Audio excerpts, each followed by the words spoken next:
अच्छा सुनो, सब्सक्राइब करते वक्त ना घंटी बजा देना ताकि जब मैं ऑनलाइन आऊँ तो तुम्हारे फोन की भी नमस्कार दोस्तों, आप सभी का स्वागत है हमारे YouTube चैनल पर। तो आज हम बात करेंगे UP DElEd BTC admission 2024 latest update के बारे में। तो आज हमारी तारीख हो चुकी है 3 दिसंबर 2024 की। बड़ी अपडेट में सबसे पहले देखेंगे आज की आवेदन स्थिति क्या है। जी हाँ, आप लोग के ढेर सारे कमेंट्स हैं, लेकिन एक सवाल यहाँ पर ये आ रहा है, 1 साल का बीएड डिग्री पाठ्यक्रम फिर होगा शुरू। लेकिन आपको यहाँ पर एक ध्यान रखना है, ठीक है। बहुत से बच्चे इसको लेकर खुश हो रहे हैं कि चलो 1 साल में बीएड हो जाएगा। इसको लेकर काफी बच्चों ने कमेंट्स किया था, ठीक है। तो उसका आंसर हम आपको कर दें, ठीक है। चलिए भी देखेंगे, फिलहाल काफी अपडेट्स हैं, लेकिन हम लोग डीएलएड एडमिशन को प्रियोरिटी देंगे इस वीडियो में पहले कि भाई हमारा मेन टारगेट तो डीएलएड एडमिशन और स्टेट रैंक को लेकर है ना, कि स्टेट रैंक और काउंसलिंग। जी हाँ दोस्तों, काउंसलिंग की प्रक्रिया कब तक शुरू होगी। तो देख सकते हैं स्टेट रैंक आ गई क्या, अगर नहीं आई तो कब आएगी। एक बात आपको कोर्ट वाली पहले बताना चाहते हैं। जी हाँ, अब देखिए दोस्तों, 12वीं वर्सेस ग्रेजुएशन का मामला हमारा कोर्ट में विचाराधीन है, ठीक है। अगर मान लेते हैं सिंगल बेंच का जो फैसला है, ठीक है, उसमें 12वीं पास छात्रों को मौका दिया गया है, तो अब सिंपल सा मतलब है कि मामला जाएगा डबल बेंच में। अगर वहां पर फिर से 12वीं के छात्रों की जीत होती है तो फिर पीएनपी को देना ही पड़ेगा, मतलब 12वीं पास छात्रों को, ठीक है, मौका देना ही पड़ेगा। नहीं तो फिर पीएनपी के पास एक ऑप्शन होगा, सुप्रीम कोर्ट जाए, ठीक है। सुप्रीम कोर्ट से बड़े फैसले आते हैं, एक बात याद रखिएगा। बीएड छात्रों को प्राथमिक शिक्षक भर्ती से 1 to 5 से बाहर करने का जो फैसला था वो सुप्रीम कोर्ट से आया था, और बिहार में इसका बहुत ही तगड़ा असर देखने को मिला था। मतलब बिहार शिक्षक भर्ती की आवेदन की प्रक्रिया पूरी हो गई थी। देखिए, कुछ बातें हम आपको इसलिए बता रहे हैं कि ये मत सोचिएगा कि चलो ठीक है, ग्रेजुएशन बेस पर हमने इस बार फॉर्म भर दिया है, अब किसी भी कीमत पर 12वीं पास छात्रों को मौका नहीं मिल सकता। ये गलती से भी नहीं सोचना है आपको, ठीक है। होने के लिए बहुत कुछ हो सकता है जब मामला कोर्ट में विचाराधीन होता है। एक बार हम लोग ऑफिशियल वेबसाइट पर पहले आते हैं ना। तो 3 दिसंबर दिन है, मंगलवार का आज हमारा। और यहाँ पर देख सकते हैं पीएनपी की वेबसाइट, परीक्षा नियामक प्राधिकारी उत्तर प्रदेश प्रयागराज, ठीक है। यहाँ पर वेबसाइट्स में देखिए बच्चे दिख रहे होंगे आप लोग को। यहाँ पर नो योर रैंक, पे सीट अलॉटमेंट फीस, ये सारी बातें हैं। और यहाँ पर 25 अक्टूबर वो दिन था जब आप लोग या तो अपना फॉर्म को कंप्लीट सबमिट किए होंगे या प्रिंट निकाले होंगे इस डेट तक। उसके बाद से सारी प्रक्रिया ठप कर दी गई।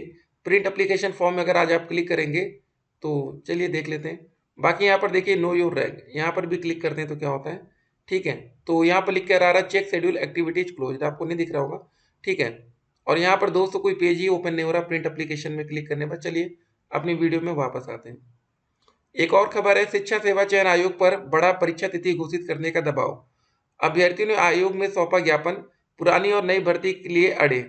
परीक्षा में 60 से 90 दिन पहले तिथि घोषित किए जाने की कर रहे हैं मांग, ठीक है। परीक्षा से 60 से 90 दिन पहले, ठीक है। डेट समय से आ जाएगा ना तो तैयारी करने में बढ़िया रहता है। 14 लाख से अधिक अभ्यर्थियों को इंतजार है। महाकुंभ के बाद ही परीक्षा के आसार दिख रहे हैं। Bihar police social media content की कर रही है निगरानी। अनर्गल बातें लिखने पर सलाखों के पीछे भेजने में जुटी है पुलिस। जी हाँ दोस्तों, ध्यान दीजिएगा कि आप लोग भी कुछ गलत टिप्पणी नहीं करना है। सोशल मीडिया पर कोई भी टिप्पणी या शेयर करते हैं तो सावधान हो जाएं। Bihar police social media account पर डाले जाने वाले हर कंटेंट तथ्य की निगरानी कर रही है।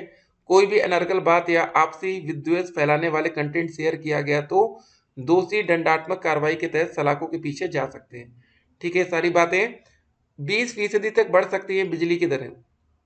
जी हाँ, एक बात और ध्यान रखिए, पावर कॉरपोरेशन ने 12,800 करोड़ के घाटे की दी दुहाई गेल आयोग के पाले में। जी हाँ, ये सारी बातें हो रही है, बातें उत्तर प्रदेश में हो रही है, इसलिए हम आपके सामने रख रहे हैं, ठीक है। चलिए अब आप लोग के पहले कमेंट्स को देखते हैं, उसके बाद सब कुछ खत्म करेंगे वीडियो में। कुछ बच्चे कहते हैं सर आपकी वीडियो काफी लंबी हो जाती है। देखिए इतनी ज्यादा न्यूज रहती है ना कि हम क्या ही करें बताइए, ठीक है। ऐसा तो है नहीं, कुछ ना कुछ बातें आप जानते रहिए कि क्या हो रहा है।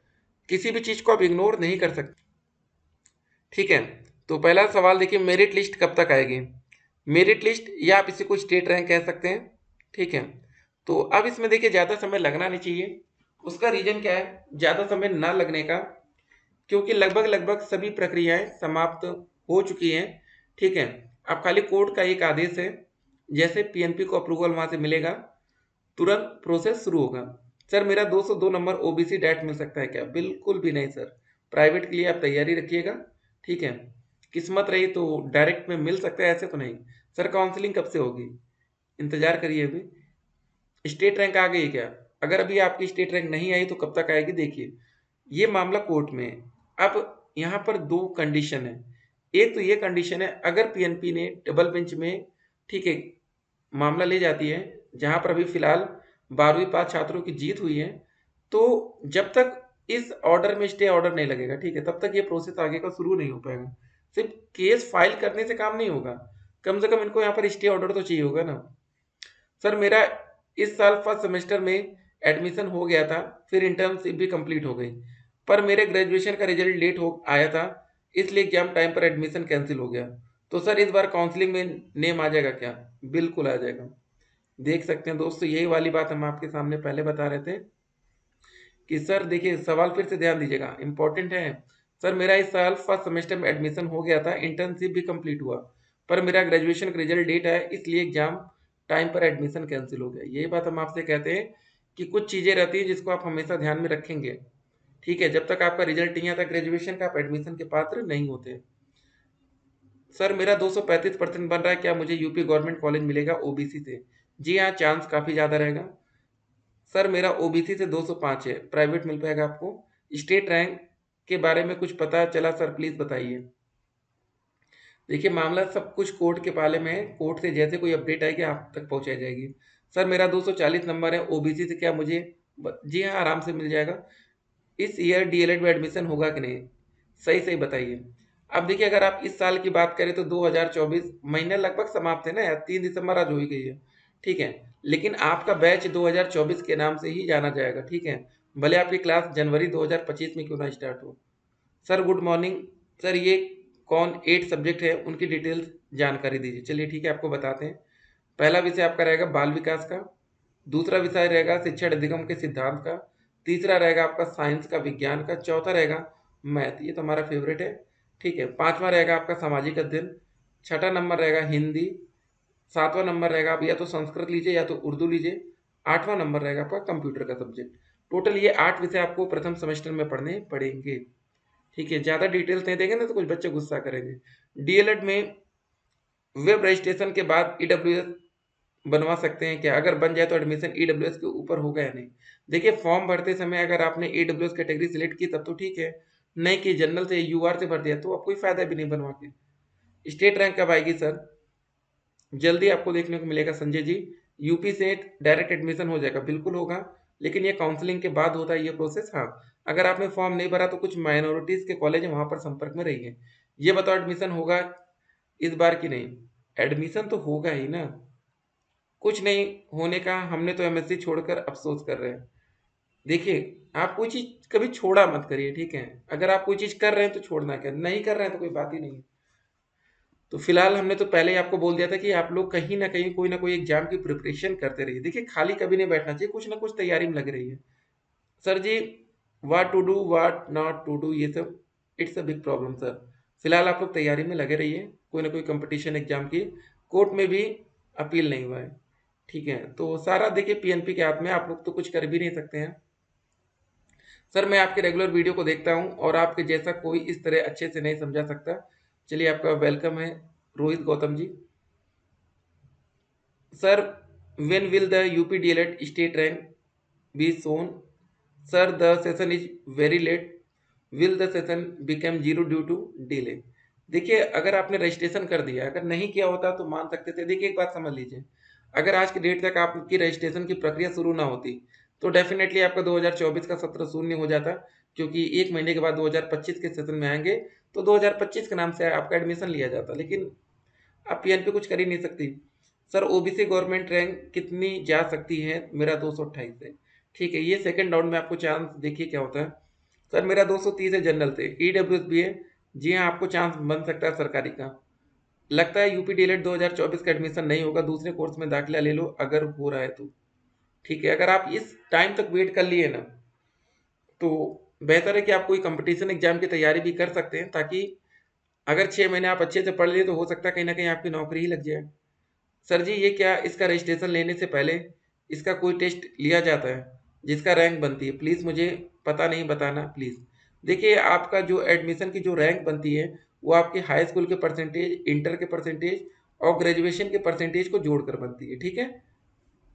सर यूपी ईयरली या सेमेस्टर एग्जाम में होता है, आपका सेमेस्टर होता है। 2 साल का कोर्स होता है डीएलएड का, जिसमें पहला सेमेस्टर, दूसरा, तीसरा और चौथा 4 सेमेस्टर होते हैं। सर इस बार नहीं होगा क्या एडमिशन? हम लोग ऐसे ही बैठे हैं। होना तो चाहिए बिल्कुल भी सर। मेरा 208 नंबर है, प्राइवेट मिल पाएगा। सर मैं एसटी से हूँ और परसेंटेज 181 है। एडमिशन आपका हो जाना चाहिए। सर मेरा 199 ओबीसी है, क्या एडमिशन मिलेगा? बिल्कुल मिलेगा, ठीक है। आप सिर्फ ये बताने का कष्ट करें कि स्टेट रैंक कब तक आने की संभावना है। देखिए जो आप लोग के सवाल है ना, आपका सवाल बिल्कुल टू द पॉइंट होता है, उसका आंसर भी टू द पॉइंट ही होना चाहिए। लेकिन जब मामला कोर्ट में जाता है ना, तो कोर्ट की बात अच्छे से वही बच्चा समझ सकता है जो कभी कोर्ट के चक्कर में फंसा हो, ठीक है। कभी कभी आप लोग के घर में कोई जमीन विवाद में पड़ जाता होगा, आप देखते होंगे कितने लंबे समय तक मामला चलता है, ठीक है। तो कोई भी फैसला 1-2 दिन में नहीं हो पाता ना, इसलिए आपको थोड़ा सब्र करना ही पड़ेगा। क्या करें सर, ये लोग पूरा एजुकेशन सिस्टम खराब होता जा रहा है। जी हाँ, इसमें हम लोग कुछ नहीं कर सकते। सर स्टेट रैंक कब आएगी? इंतजार कर लीजिए। हमने तो लग रहा है कि लग ही नहीं रहा है कि एडमिशन होगा इस साल। सब्र करिए, एडमिशन तो होना ही चाहिए। सर कब तक होगा एडमिशन? 227 ईडब्ल्यूएस पर हो जाएगा। चांस है सरकारी का, लेकिन थोड़ा कम है। सर काउंसलिंग कब से शुरू होगी? जल्दी खुशखबरी आपको मिलेगी। इस साल डीएलएड में एडमिशन होगा कि नहीं? लगता है होना चाहिए। कौन कौन पछता रहा है फॉर्म भर के? ठीक है, देख सकते हैं। देखिए कोई काम ऐसा मत करिए कि जिससे आपको कभी पछतावा हो। एक बात ध्यान में हमेशा रखिएगा, आज इस बात को नोट करके जाइए कि कोई भी काम आपको ऐसा नहीं करना है जिसके बाद आपको पछताना पड़े, ठीक है। आप सोच समझ के ही डिसीजन लिया करिए, चाहे डीएलएड करना हो चाहे बीएड का कोर्स करना हो, ये पहले से आपके मन में क्लियर हो, ठीक है। अगर आपको लग रहा है कि चलो 3-4 महीने लेट हो गए तो हम पछताएंगे या कुछ और, तो ये ठीक बात नहीं, क्योंकि आगे शिक्षक भर्ती का भी आपको वेट करना पड़ेगा। सिर्फ यही आज आप वेट नहीं कर रहे हैं, ठीक है ना, हर जगह आपको इंतजार करना ही पड़ेगा। अगर आप लोग को जल्दी नौकरी चाहिए, सभी बच्चों से हम कह रहे हैं आप गवर्नमेंट एग्जाम की प्रिपरेशन करते रहिए। अभी यूपीपी का रिजल्ट है, काफी बच्चे वहां सेलेक्ट होकर जा रहे होंगे, ठीक है। तो क्यों आईटीआई में आवेदन करने का समय निकल चुका है? सर मैं प्राइवेट आईटीआई करने का प्लान बनाया था, तब तक बीटीसी का फॉर्म आ गए, तो मैंने प्राइवेट आईटीआई नहीं की, बीटीसी में आवेदन कर दिया।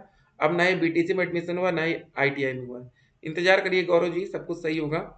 सर जी अगर हाई कोर्ट डबल बेंच के फैसले के खिलाफ पीएनपी फिर सुप्रीम कोर्ट का रुख कर सकती है, बिल्कुल। अगर डबल बेंच ने 12 वालों को मौका देने को बोलेगा तो तब तो जिंदगी ये सब हो जाएगी, ठीक है। तो देख सकते हैं, बिल्कुल सही बात है।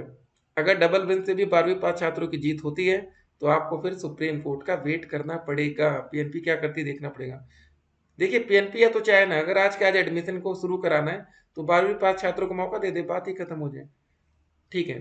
सर अब पेशेंस खत्म हो चुका है, मुझे नहीं लगता कि इस साल एडमिशन भी होगा। पीएनपी और कोर्ट के चक्कर में हम पिस रहे हैं। जी हाँ, लेकिन एक बात और आज आपको बताना चाहेंगे, बहुत अच्छी बात बताएंगे।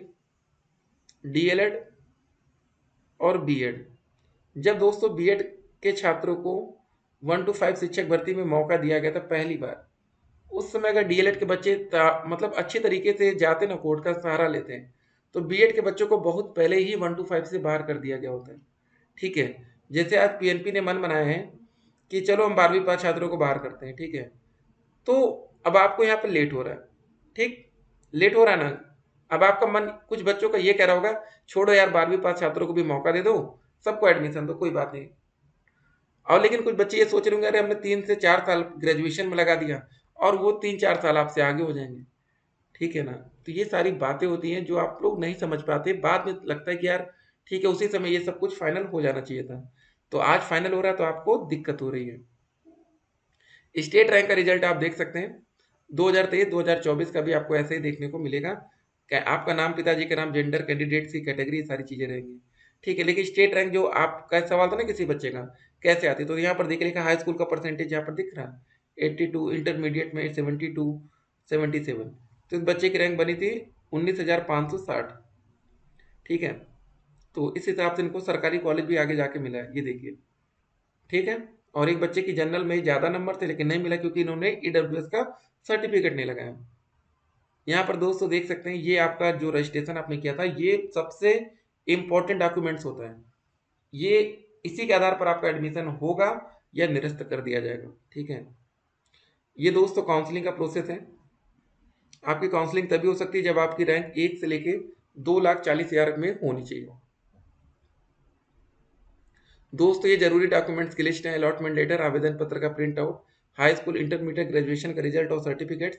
ग्रेजुएशन में प्रोविजनल भी लग सकता है आपका, निवास, जाति, ठीक है, आधार कार्ड, शपथ पत्र, पहचान हेतु आवेदन पत्र में अंकित विवरण के अनुसार व्यक्तिगत पहचान पत्र। फॉर्म भरते समय आपने आधार कार्ड तो लगाया नहीं होगा। एक बात और, काउंसलिंग में अगर आपके जो 10,000 रुपये लग जाते हैं वो बाद में आपकी फीस से 10,000 माइनस भी होते हैं। ठीक है, जैसे सरकारी कॉलेज की फीस होती है 1 साल की, कितनी होती है? 10,200 रुपये होती है।